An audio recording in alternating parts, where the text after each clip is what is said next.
Kenwood 7 inci double din DPX 50MD. Okay guys, yang ni untuk CD, yang ni ada untuk semua CD kecil tu panggil apa So dia support MP3, WMA, AAC, ada AUX kat depan ni. So kalau korang nak sambung dengan Bluetooth, korang beli ni lah, Bluetooth receiver Bluetooth receiver sambung dekat sini Okay, so sekarang kita test CD dia. CD dia jalan Yang ni meriah sikit lah, dia ada warna, dia boleh setting okay.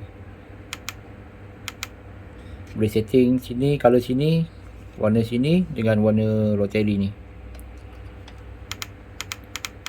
Ini kita setting semua sekali.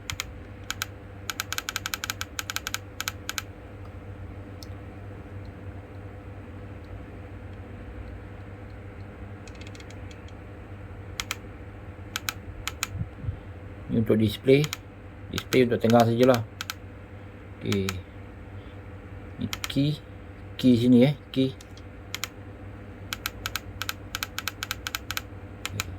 Rotary yang dekat bulatan ni Okay.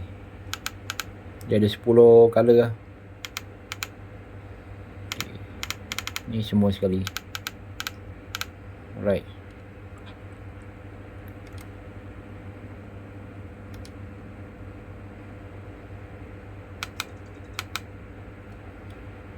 Okay, ni equalizer dia.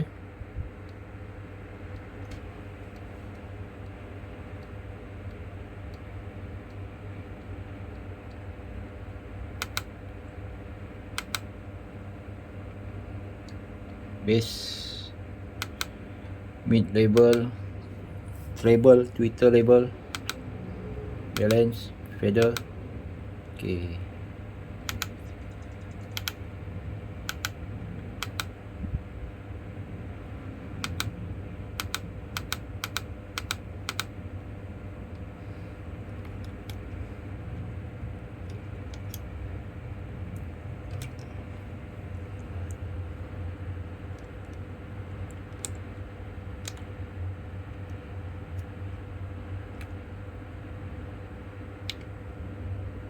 UX, standby mode, FM macam biasa guys, FM Japan lah 70 sampai 89 je.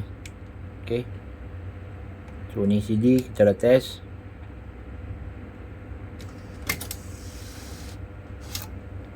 So, AUX dekat sini, korang boleh beli Bluetooth receiver, sambung dekat sini lah, boleh dengar, boleh pakai Bluetooth lah. Okay guys, Kenwood DPX 50MD. Okay, mana mencari boleh Roger guys. So kita tengok belakang dia pula Okay. Di bahagian belakang dia ada satu, ni untuk subwoofer. Subwoofer,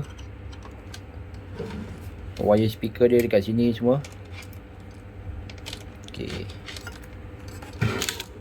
mana berminat boleh Roger guys. Original Japan. Ni model lama ni model lama. Sound memang sedap lah kalau Kenwood. Alright.